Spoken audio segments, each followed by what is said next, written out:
Welcome to the Maxwell Leadership Podcast. This is the podcast that adds value to leaders who multiply value to others.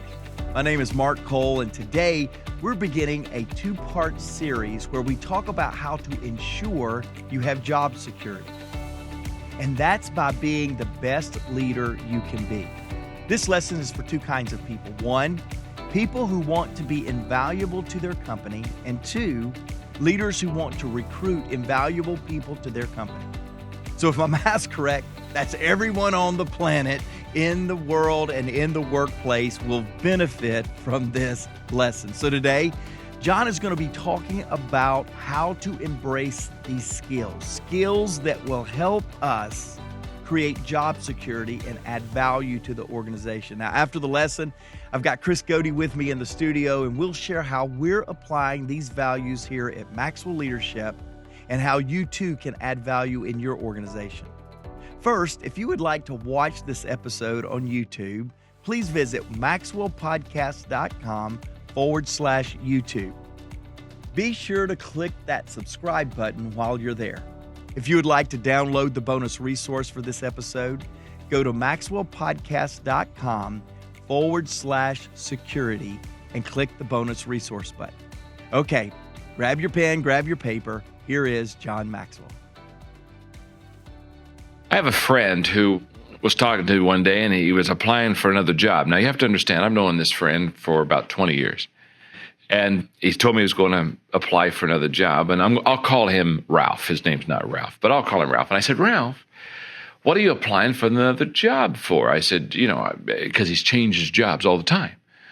In fact, on his resume, he'd listed all the different jobs he had, and in less than, at that time, I knew him for probably 16 years. In that 16-year period, he'd had 11 different jobs. And he was writing down all the different jobs, and he was very proud of that. He said, I think this is going to help, don't you? And I said, no, I don't think it's going to help. I wouldn't hire you if I looked at a guy who said 11 jobs in 16 years. I'd say, this too will pass. You know what I mean? He ain't going to hang around there very long. But he was all excited. And he said, well, I think it's good. He said, I think it's good because it lets him know I have a diverse background and I've done a lot of jobs. And I said, no, Ralph, I don't think it's going to help. And I don't think he got that job. But what I've known about him is he never stays at one place very long. So I'd like to talk to you about how to have job security, especially kind of in an insecure world where a lot of turnover happens to a lot of people, not only my friend Ralph, but to a lot of people. How do you have job security? So in your notes, let's get started. And let me give you the secret of job security and success. And I wish every person could understand this. If they could not only have security, they could have success on the job. And that is add value to your company. It's that simple. Add value. When you're adding value to your company, when you're adding value to your leader, whoever your leader happens to be in the organization, department head, boss, whoever, when you begin to add value to the people around you, when you begin adding value to the organization you work for, now all of a sudden you're beginning to have what I call job security. Now, Albert Einstein said, and it's in your notes, gentlemen, try not to become a man of success, rather become a man of value. Now, that's what's key. Try to become a person of value. Don't chase success. Don't chase a particular job. Ask yourself, how can I add value to my organization? So let me give you now some ways to have job security. If you'll do these things, I promise you, you're going to have some job security. Number one, show a sense of urgency. When I'm talking about urgency, show urgency, intensity concerning what you're doing. I love this quote. Among the chief worries of today's business executives is the large number of unemployed people still on the payrolls. Huh? Wow, man! They're still collecting money, and they're not doing much. There's a tendency of all of us at times in our lazy streak to look for easy street. We want to live on easy street. Just kind of take it easy. If you want to keep your job and you want to really add value, you've got to show a sense of urgency. And I have in your notes, start showing a sense of urgency by acting as if the company belongs to you. Come with an owner's mindset. This is my company. I'm proud of it. This is who I represent. This is part of my family. And have that same kind of feeling. And if you do that, I promise you, you're going to have some job security. Here's what I put as the last quote in this section. One of the worst mistakes anyone can make is to think that he or she is working for someone else. The The bottom line is you're always working for yourself. You maybe get paid by somebody else, but you're your own best representative. So number one, show a sense of urgency. Number two, if you want to have job security, show what I call a positive effect. In other words, what you do in your work environment has a positive effect, not only on your company, but on the people around you. Do the people you work with, are they excited about seeing you come to work? When you walk into a room, are your coworkers excited that you're here today? Or when you're sick or you're on vacation or something, the other coworkers kind of say, wow, we get a break. In other words, do you have a positive or a negative effect on people that are around you? You see, in your notes, there are two kinds of people. Those who do the work and those who take the credit. And try to be in the first group because there's a lot less competition there, okay? One of my favorite poems is by a lady by name Ella Mae Wilcox. And Ella Mae Wilcox said, there are two kinds of people on earth, I mean, the people who lift and the people who lean. And she talks about in that whole poem, it's a wonderful poem. She talks about the fact that basically in life, you are either lifting or you're leaning. You're either adding value and lifting the company or your coworkers or your friends or your family, or you're leaning on them and you're pulling them down. And the question again goes back, am I a lifter or am I a leaner? Do I provide a positive effect to the people that are around me? Point number three. If you want to have job security, number three, show a willingness to do more. Okay? Look at your notes. Some people have trouble reaching the top of the ladder because they mistake it for an escalator. In other words, they think things are just going to carry them to the top. Art Williams said the following about work. It's so simple that it's revolutionary. The fact is, you beat 50% of the people in America by working hard. You beat another 40% by being a person of honesty and integrity and standing for something. The last 10% is a dogfight in the free enterprise system. Just take a moment to let it sink in. I don't care if you're building a football team, going to business, or running the country as its president. You beat 50% of the people at any level by just working hard consistently over a long period of time. I get so mad when I read some of those get-rich-quick books on the market today, like 30 Days to Instant Success, and 2 weeks to having it made, and money will make you rich, and how I turned $500,000 into $500,000. That's a great title, isn't it? They talk about how you need to work smart, not hard, to succeed. Wrong. Nobody wants to tell you about the bone-wearing, back-breaking work it takes to succeed. But I can promise you one thing. You aren't going to get to square one if you aren't willing to work harder than you've ever worked in your life. That is so true. Show a willingness to do more. And then some. The other day, I picked this up of excuses for missing work. I don't know if you've ever read this or not, but I'm going to give you a few of them. These are people who have written in excuses why they didn't come to work, such as, I can't come into work today because I'm stalking my previous boss who fired me for not showing up for work. or here's another excuse for missing work. I just found out that I was switched at birth. Legally, I shouldn't come to work knowing my employee records contain false information. Some of these people are really working at it, you know. Hey, oh, this is terrible. Here's one. Constipation has made me a walking time bomb. Or the dog ate my car keys and we were hitchhiking to the vet. I am stuck in the blood pressure machine at the food giant. Or when I got up this morning, I took 2 X-Lax in addition to my Prozac, and I can't get off the John, but I feel good about it. Excuses for not coming to work. Okay, all right. If you want to keep your job, you've got to show a willingness to do more. Let's go to number 4. Number 4, if you want to have job security, show unique skills. Show unique skills. Work gravitates to the most competent. And what I'm saying in your notes, don't rely on your present skills. Look around, see what needs to be done, determine what skills are missing in your company, and acquire them for yourself. To really show you have some unique skills, there are 2 things you've got to be willing to do. Number 1, you have to be willing to grow. And the number 2, you have to be willing to change. And it's not either or, it's both and. You have to grow in what you're doing now, and you have to change probably some things to be more unique. And in the area of grow, Robert Schuller said it well. He said, whatever you do today, do it better tomorrow. And one time when I was doing some growth seminars for our staff, I said to this to him, I said, if you don't grow, you go. So let's get the growth going. And then change, oh my goodness. Bruce Barton said, when you're through changing, basically, you're through. You want to keep growing, you want to keep changing.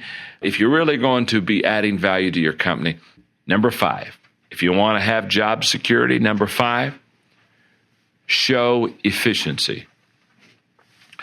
And I'm talking now about not only excellence, as Aristotle said, pleasure in the job puts perfection in the work, but I'm talking about the first principle of money management, to tell your money where to go and not ask it where it went.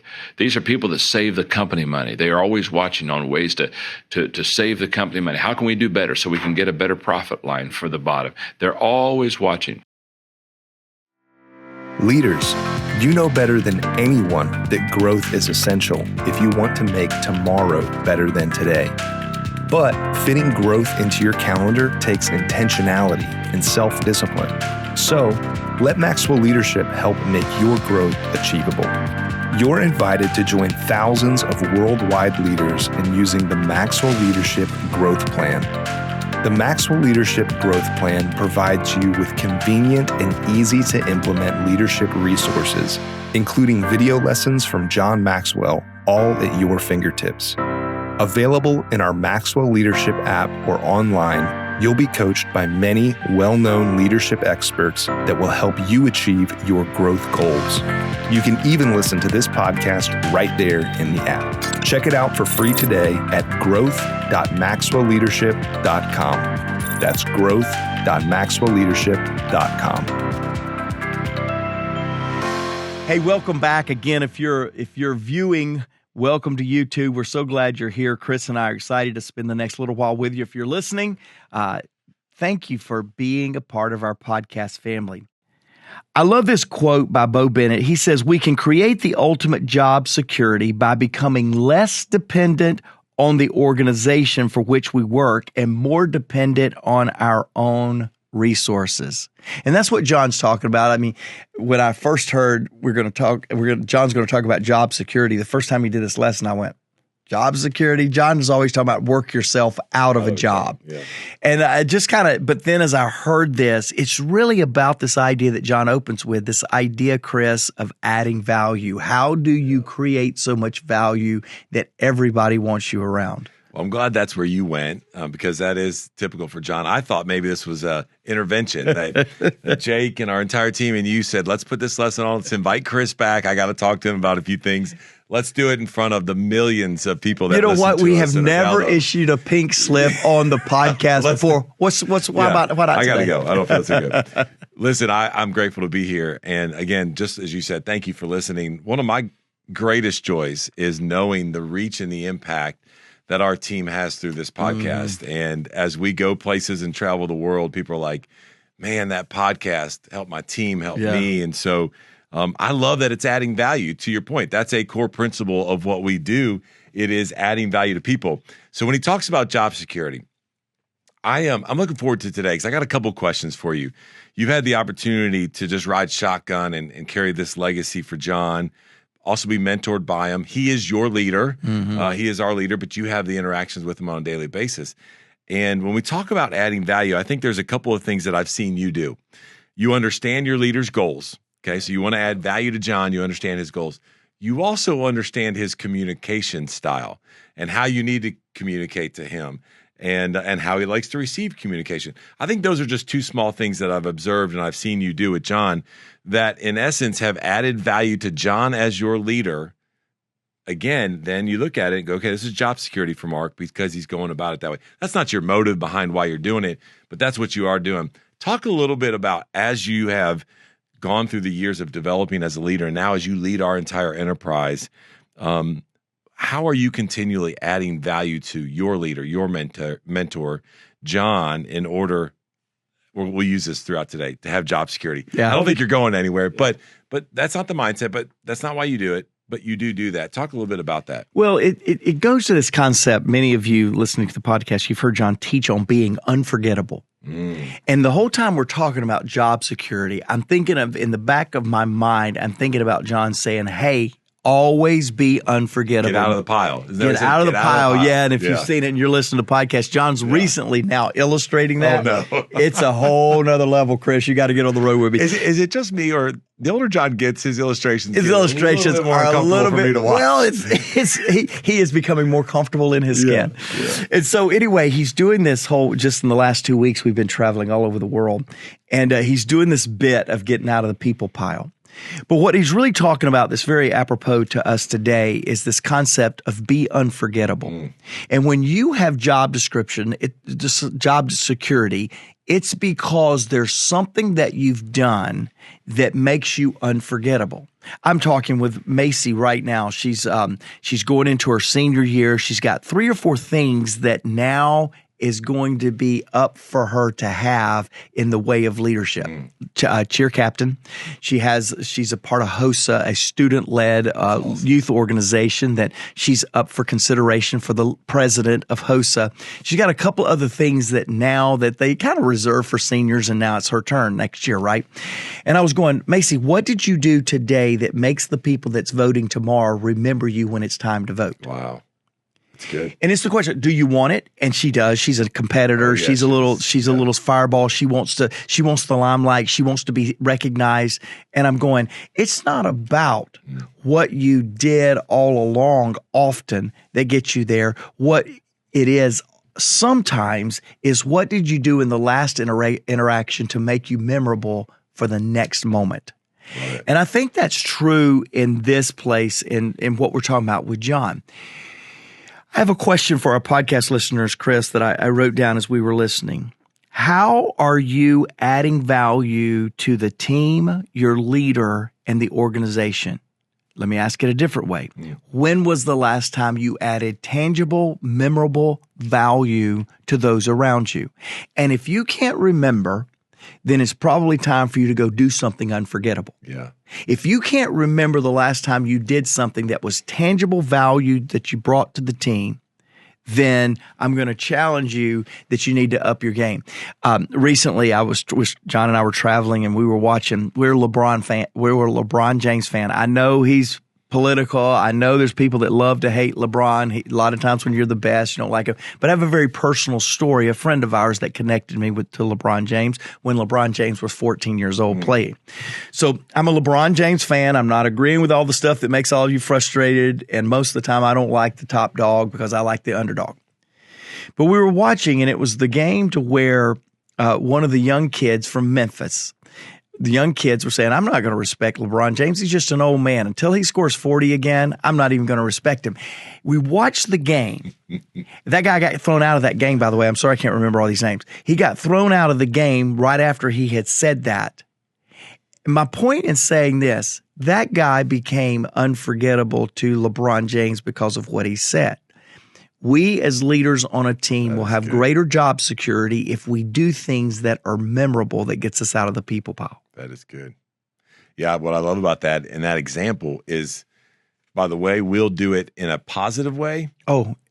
Or maybe in this situation, a negative way, just That's like right. influence. Either way, it is going to happen. It reminds me, as you're talking to, John wrote an incredible book, The 360-Degree Leader, where he talks about leading up, lightening your leader's load. What does that look like? Same thing with peers, same thing with your organization. And I love that he started this lesson with let's add value to people, because that's what we're all about. He quickly moves into the second point, which is our point number 1 in our notes. And well, I can't wait to talk to you about this, because I know we joke around the Maxwell Leadership about here comes Mark and his urgency, his passion, his fire, whatever he wants, we change the name of it. But I love this because we can't have that type of job security unless we are acting urgently inside the organization. I oftentimes will hear people talk about, this is the quiet quitting. And John mentioned that briefly. That quiet quitting is just a new phrase in today's terms of what people are doing just basically to stay on the payroll and get a paycheck. There's no urgency about that. So why would leaders and organizations and people want those team members to be around? They probably wouldn't when push came to shove. I like this statement of, treat yourself as an internal consultant. Yeah. If you were, and you spent some time consulting, And if you were treating yourself as an internal consultant to Maxwell Leadership, to Mark Cole, to John Maxwell, your approach for urgency would be a whole lot different than, hey, I'm just along for the ride. I'm just a team member. You have a pace and a sense of urgency. So does John Maxwell. Yep. So does our organization. Talk a little bit, again, here about this and why that's so important to you as a leader. When you see that, I want to switch it, not what you learned from John. When you see that in other people in and or around your team. Yeah, people do what they see. People follow leaders that resonate with them. And so often we have leaders that are silent in their urgency, or silent in their passions, or silent in their expectations. So they don't have this sense of urgency. They don't have this sense of clarity. They don't have this sense of expectation on their teams. Yeah. Therefore, they sit there and go, well, my team will never, my team doesn't, my team isn't. And by the way, those of you that work for a leader, often you do that too. Well, my boss won't. They won't let me. I don't have the resources. I don't this. Anytime that you put the focus on the other, you abdicate the responsibility that it is yours to accomplish. Yep. That's why John's last little statement in this is one of the worst mistakes anyone can make is to think he or she is working for someone else. It's about working for yourself. What's your sense of pride? What is your sense of commitment to yourself and bringing your best to the game? Recently in our organization, I had the privilege of showing a mirror to one of my brilliant teammates. I mean, this teammate and I have came through a lot together, accomplished a lot together. And for several reasons, they had allowed themselves to silently quit, put themselves on the sidelines. And I just had a breakfast, and I just kind of brought a figurative mirror, and I said, hey, let me tell you what I'm observing the last 3 meetings I've been in. Have I heard your voice once? Have I heard this? Yeah, I've kind of put myself on the sideline because of this person, that person, that person.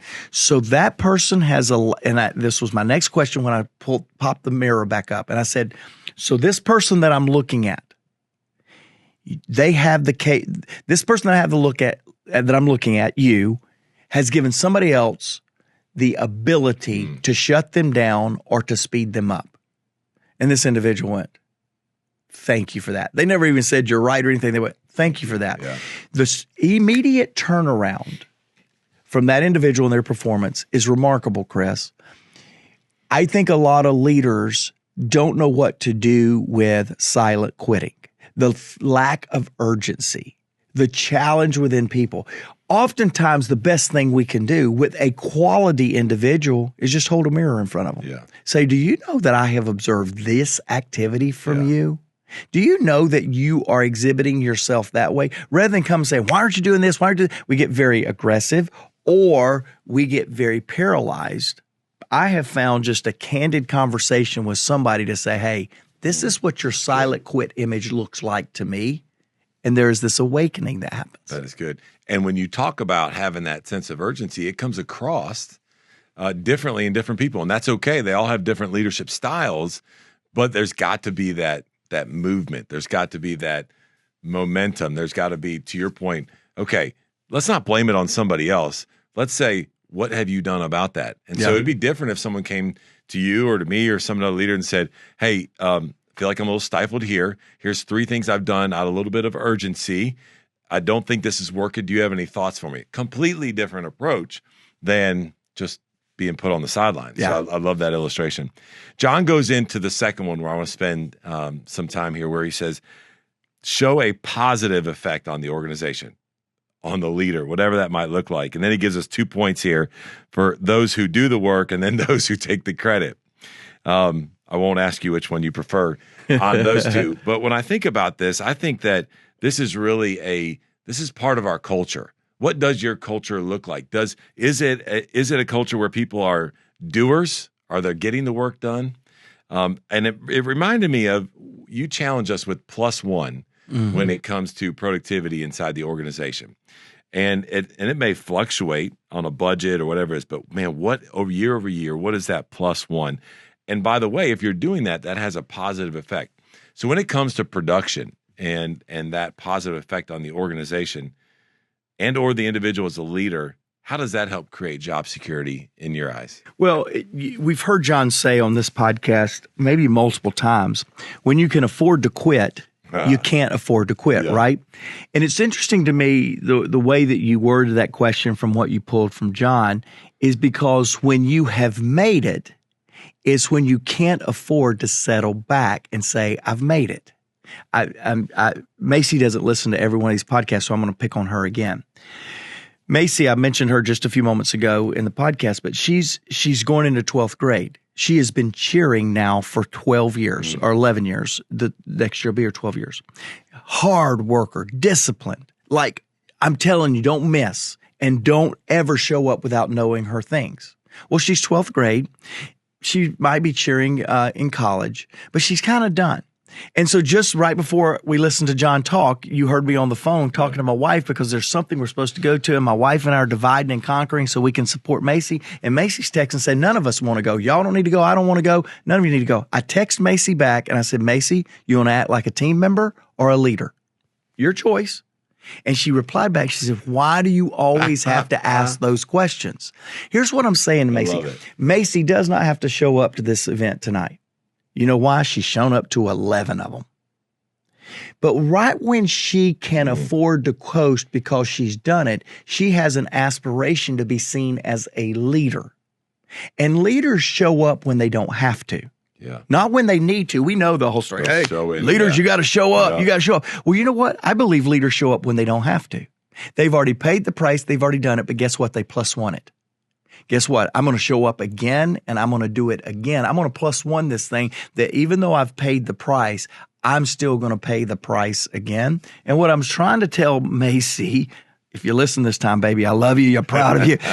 But what I want you and I to do is, as leaders, in this world of silently quitting, in this world of doing what is required of us, let's have a +1 mindset. Let's have an attitude that says we're going to put forth positive effort that we don't even have to because we've done it. And then we'll go back to what John and Tyler Perry talked about is when you can afford to quit, you have arrived, you have succeeded, you have paid the price. You can't afford to quit because that +1 for Macy as a senior to all them underclassmen that's going to show up tonight because they're so excited. They can't wait. They're good. But when a senior shows up and one of a few seniors show up, that +1 don't equal 1 anymore. It equals a multiple.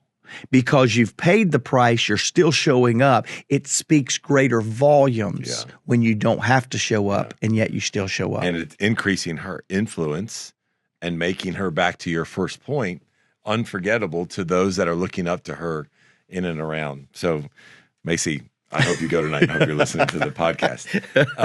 I want to end with this last question for you, kind of off the cuff. You know, John gives us, this is part 1, by the way, of a 2-part lesson. So I hope you'll join us for our next session where we'll talk about the last 5. On this lesson, John gives us 3 others that I hope you just took notes. I hope you downloaded the Learner's Guide and just made your own notes about show a willingness to do more, show unique skills. What is your unique skill set? And then show efficiency in what you're doing.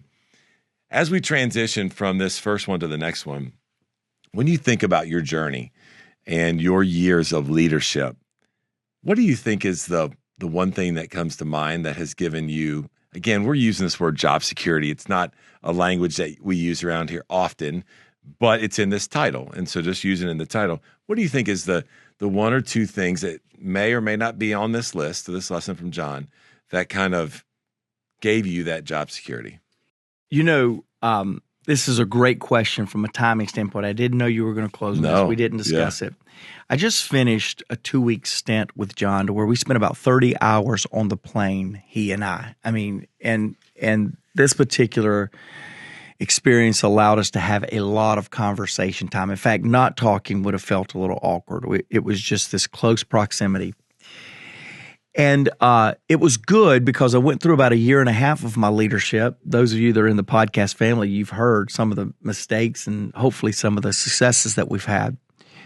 But one of the things that I've learned, Chris, is the wealth of knowledge in John Maxwell. And everybody listening and watching on the podcast, just kind of go, oh gosh for me, okay? Just kind of go, are you kidding me? That's the best you've got. I've traveled with John I've been on his team for 23 plus years. I've been his CEO for 13 years. He has personally mentored me and fulfilled all of my mentoring needs. And somehow I got off point of letting him mentor me where I am now, as if I still needed to be mentored the way that I was before. It's a long conversation. We'll unpack it in another podcast. But in this session with John, in this most recent trip that we had, John looked at me about 15 hours in, and with tears in his eyes. It was a very sweet moment. And he said, I have missed you. And I said, that was sweet. And I hugged him. We hugged it out. And I said, what did you miss the most? He said, I miss your coachability. He said, when I didn't have you close to me, I didn't realize how hungry you are to learn. And I started looking at you from a distance saying, I guess he's got it all figured out. And I had a perception of you, even though we've been together this long, that you had lost your hunger to learn. And he said, the greatest thing on this trip that I have discovered is you still love to learn. Now, let's go back to your question. I love to watch a situation and pull something from it that makes me better. I believe the way that I got a promotion in John Maxwell's world came in my very first plane ride, to make this full circle, when I was riding with John and 4 leaders between me and John. And John began to ask questions of something that he wanted, and none of the leaders around him knew the answer. And Chris, I just took note and I went, wow, if I ever get a chance to ride in the plane with John again, I'm going to know the answer to those 4 questions. He asked 4. There was not an answer for any of them. All 4 of them was, I'll get it. I'll find out. We'll know it when we land. We got that. And I watched that and I went, I just took it up. And so I took down those 4 things. It just happened that I won another contest of filling an event. And I got to go about 3 weeks later on another trip with basically the same people minus one of them. I went to the questions John asked. I did research and I found the current day to date answers to that. And I handed it to the senior most leader on the group. And I said, hey, I don't know if John's going to ask this, but if he does, here's the answers. Sure enough, he came on, he asked the exact same questions. And I watched this leader pull out my little form, my little slip, and give John every one his answers. John said, thank you. Thanks for knowing your answers. I appreciate that. The guy circled back with me, which was typically very uncharacteristic of him. And he went, how did you know that? And I said, well, I didn't. I just know that's what he wanted last time. And I was just prepared. Here's the illustration. I have made my life of leadership about observing others and trying to learn from them. I do not sit here today because of my education. I don't sit here because I had a lot of business experience before John. I sit here because I'm a constant observer, learner, and applier to what I experience today so that I'll be better for it tomorrow. Good. Well, thanks, Chris. But here's the whole thing that we're watching. I'm going to close with this because our time's up. But hey, if you like this, John's got 5 more for you next week. So join us again next week. But Chris, I'm going to talk about you for a minute because our friend Jeff Henderson, a thought leader, he has the statement, the best gift you can give your company is a better version of you. And you know, you're living in a time of your leadership. I've been around you for 20 plus years, watched your leadership. You're living in the best times of your leadership. Your podcast, the podcast that you use, is like going gangbusters. What's that podcast? Maxwell Leadership Executive Podcast. It's the executive podcast that will help you in an executive context in a corporate environment to lead better. It's killing it. And I get feedback about your podcast everywhere I go now. You're living your best life as far as last year was one of your personal best as a producer, as a leader, as an earner. I think we started reaching some high numbers. You're at a personal best. What I love is you and I just took on a new task together. We finished up a meeting to come down here and record podcast. And I watched you not settle on the results and success you're having with your existing team, but step in and challenge yourself to be better for the next team. You could start this leadership new assignment with yesterday's reconnaissance, but I watched you stand in front of that group today with a newfound hunger and willingness to say, guys, I don't know half of what I'm supposed to do, so you guys please help me. all of us needs to understand what Jeff Henderson's saying here, and that is the best thing you can do for your organization is not take another promotion, not make another sale. All of that's good. Please do that, especially if you're working for our company. We need some more sales. But the best thing you can do is to better yourself, because that best version of yourself will give you job security and will give you a sustainability that makes you unforgettable to those that make the decision on who should be on the team and who should not be on the team. So I want to challenge you. John wrote a book, The 21 Indispensable Qualities of a Leader. What does a leader look like, smell like, taste like, act like? This book is the 21 Qualities of a Leader. It's a kind of a companion to 21 Laws of Leadership. We're going to make that available to you. You can get a 15% discount. We're going to do this week and next week. A 15% discount if you use the code podcast. Go to the show notes. We'll have a link there for you. When you click on that link, use the the code podcast, and you'll be able to get that discount. Hey, I want to close, as I always do, with listener comments and questions. I've been traveling a lot, Chris. There's so many comments from the field. There's not a place I go anymore that I don't meet a Maxwell Leadership certified coach, speaker, trainer, and that somebody doesn't come up and say, the podcast has made a difference in my life. And so thank you for all of you that we see on the road. Thank you for coming up and saying something. For those of you that take time and give us feedback on YouTube or wherever you listen to your podcast, that's helpful too. This comment comes from Susan. Susan listened to the podcast, The Difference Between Successful and Unsuccessful People. We'll put that link in the show notes for you to listen to if you haven't heard that. Susan said, I love this episode and the importance of bringing people along in our success and significance. Breaking down the process of how we think, feel, and do makes all the difference in leadership. Susan, you're exactly right. Thank you. Thanks to all of you for listening to the podcast. Chris, thank you. Absolutely. Come back next week, man. We got to do part two. Hey, go make a powerful, positive change to those around you, because everyone deserves to be led well.